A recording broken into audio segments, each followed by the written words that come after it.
अस्सलाम वालेकुम। मैं हूं डॉक्टर अरहम शब्बीर। आप मेरा यूट्यूब चैनल देख रहे हैं और आज मैं आपके कुछ सवालात के जवाबात दूंगा। आपके सवालात मुझ तक कमेंट्स के जरिए पहुंचते रहते हैं, लेकिन मैं अपनी तदरीसी और तहकीकी मसरूफियात की वजह से ज्यादा वक्त नहीं निकाल पाता। लेकिन आइंदा से मैं इंशाल्लाह जरूर कोशिश करूंगा कि आपके ज्यादा से ज्यादा सवालात के जवाबात दे सकूं। तो आए आपके सवालात लेते हैं। तो पहला जो सवाल है वो किया है मोहम्मद आरिफ इफ्तिखार साहब ने, और ये कहते हैं I am using meloxicam 15 milligram daily for joints pain. Can I use it twice a day 7.5 milligram rather 15 milligram at once.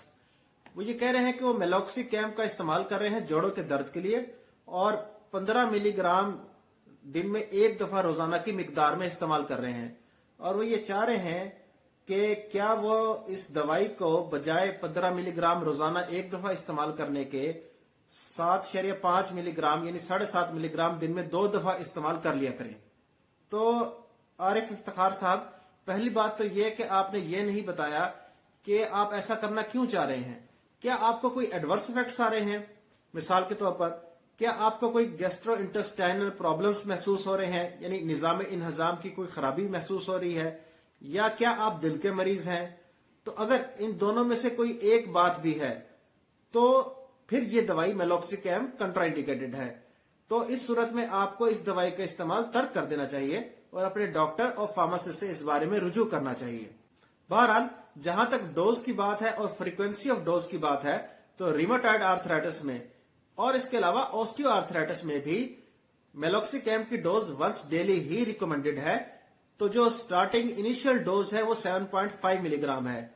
अगर डॉक्टर चाहे तो पेशेंट की कंडीशन के मुताबिक 15 मिलीग्राम वंस डेली भी प्रिस्क्राइब कर सकता है, और इसकी वजह यह है कि मेलॉक्सिकैम लॉन्ग एक्टिंग ड्रग है।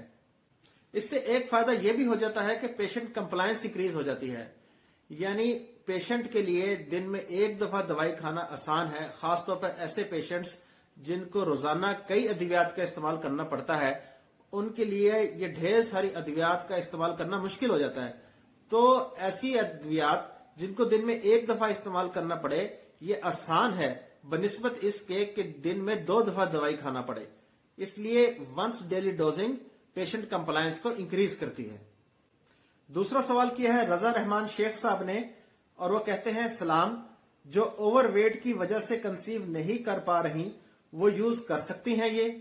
तो शेख साहब, आपने ये नहीं बताया कि ओवरवेट होने की वजह कोई अंडरलाइंग डिजीज है या नहीं। बहरहाल, एक रिसर्च स्टडी जो कि 2014 में पब्लिश हुई और इसको इंडियन ऑथर्स ने पब्लिश किया, इस रिसर्च को उन्होंने कंडक्ट किया, उनके मुताबिक ऐसे ओबीस पेशेंट्स जिनको पीसीओएस का मसला भी है, यानी उनको पॉलीसिस्टिक ओवेरियन सिंड्रोम का मसला भी है, तो ऐसे ओबीस पेशेंट्स को जब ऑर्लिस्टैट का इस्तेमाल कराया गया तो ऑर्लिस्टैट के इस्तेमाल से न सिर्फ इनके वजन में कमी वाक़ हुई बल्कि ओव्यूलेशन रेट में भी इजाफा हुआ। इस रिसर्च स्टडी के डाटा के मुताबिक ऑर्लिस्टैट की अफादियत इस मामले में मेटफॉर्मिन के बराबर है, और बल्कि ऑथर्स ने तो यहां तक कंक्लूड किया है कि orlistat was better tolerated as compare to metformin. बहरहाल, इस मामले में आपको चाहिए कि अपने डॉक्टर से रुजू करें और अपने डॉक्टर की हदायत के मुताबिक ऑर्लिस्टैट का इस्तेमाल कीजिए। अगला सवाल किया है जनाब अब्दुल समद साहब ने, और पूछा है कि डिक्लोफिनेक सोडियम और डिक्लोफिनेक पोटाशियम में क्या फर्क है। तो जनाब, फर्क यह है कि डिक्लोफिनेक पोटाशियम ज्यादा जल्दी पेन रिलीफ प्रोवाइड करती है। तो अगर दर्द से फौरी आराम रिक्वायर हो तो डिक्लोफिनेक पोटाशियम ज्यादा मुफीद है, और इसकी वजह यह है कि ये ज्यादा जल्दी एब्जॉर्ब होती है जिस्म में as compare to diclofenac sodium.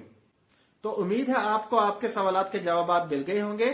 इस वीडियो को शेयर कीजिए। मुज़ीद तिब्बी, तहकीकी और मुस्तकिल मालूमात के लिए इस चैनल को सब्सक्राइब कीजिए और बेल आइकन पर क्लिक कीजिए।